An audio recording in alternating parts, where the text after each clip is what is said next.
The defender before making the easy layup. Well, around the world, see? He is a great defensive player. And, man, you got to get to your spot on the court. That's him. Inside the restricted zone. He's nasty inside the restricted. Got some Suns and Heat. Wayne Wade spinning through the defense, hitting the up and under layup. Man, the time machine was working last night. D-Wade, Noah. I mean, it was in full effect. And the cornrows that he's got in his hair. What's D-Wade doing with the hair? Oh, man, he's trying to get younger, man. We got to talk to Gabby. You marry a younger woman and everything, it happens, man. I think he married an older woman. Moving on to Antonio Brown. I'm correct.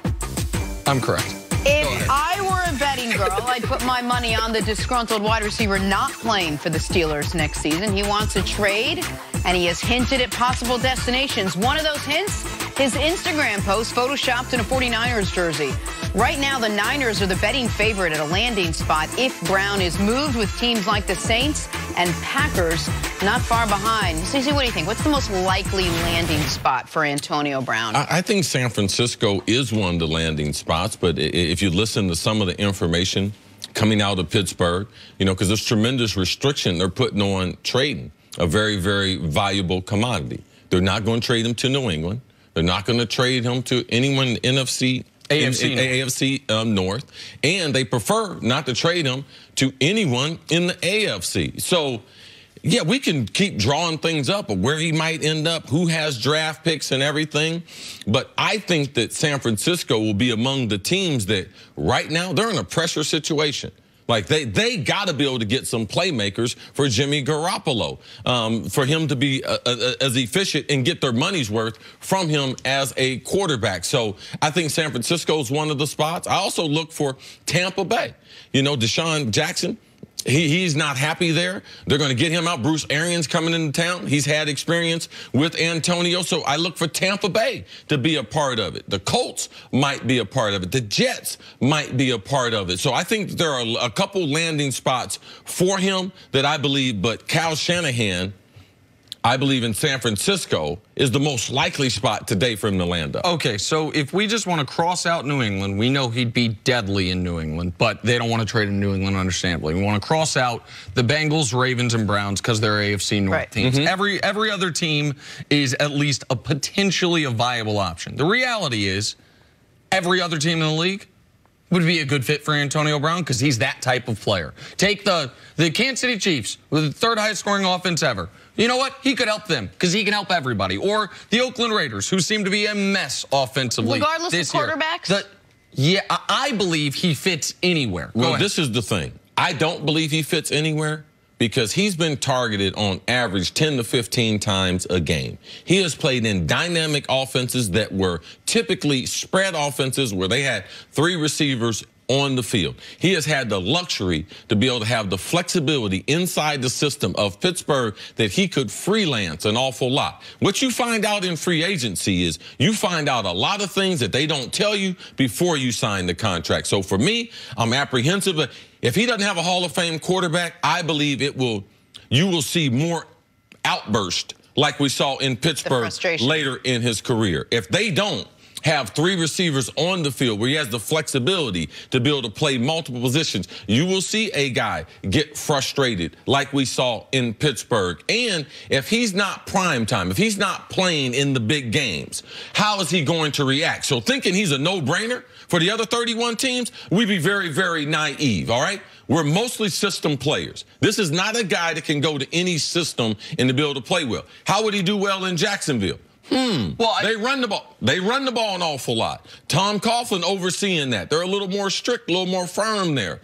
How would that work out? So I believe that there are better landing spots for AB than others.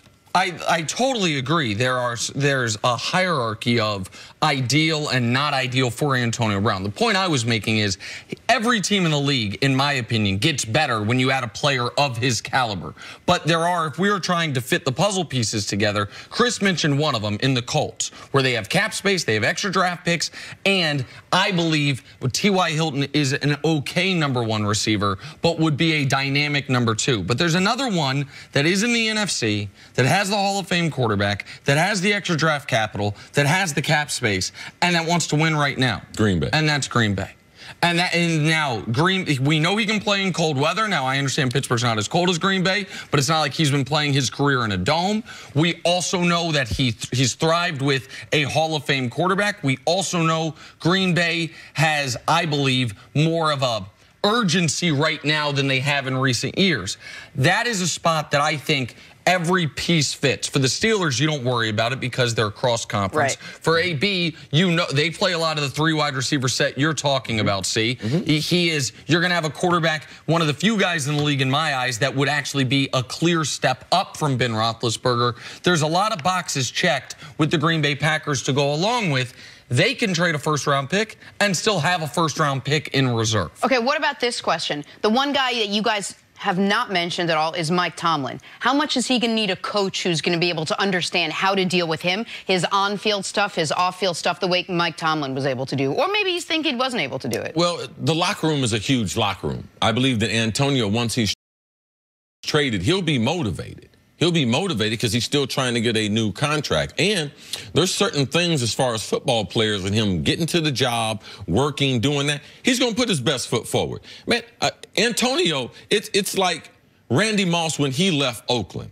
Man, when he went to New England, that wasn't the Randy Moss they got. They didn't have to worry about him not being on time, him not running the right route, him freelancing, some of the things that people had said about him before he got there. So I believe on Antonio, he will have a career check on this, and he will make sure that he's doing all the right thing, because that's the way he used to do things in Pittsburgh before he became a big-time star. But that's Bill Belichick. There aren't a lot of Bill Belichicks, a lot of players that will actually change who they are, how they do things because of the head coach. Do you think that factors in at all? When you think the quarterback factors in, does the head coach as well? I think it's similar to the Le'Veon Bell discussion we had, which is it depends on the type of locker room you have as far as, is he going to, the moment he gets there, become a de facto leader face of the team, or do you already have those people in place via your coach or your quarterback? I want to throw one wild card team at UCC, because this doesn't, by the way, they don't have a Hall of Fame quarterback. They got a young quarterback.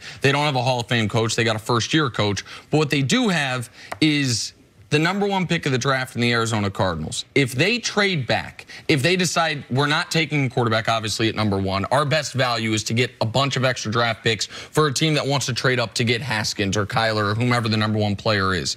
When you have Larry Fitzgerald there in his final year, you have a quarterback in Josh Rosen that they are trying to build around but obviously needs a lot of help. You have the warm indoor climate in Arizona.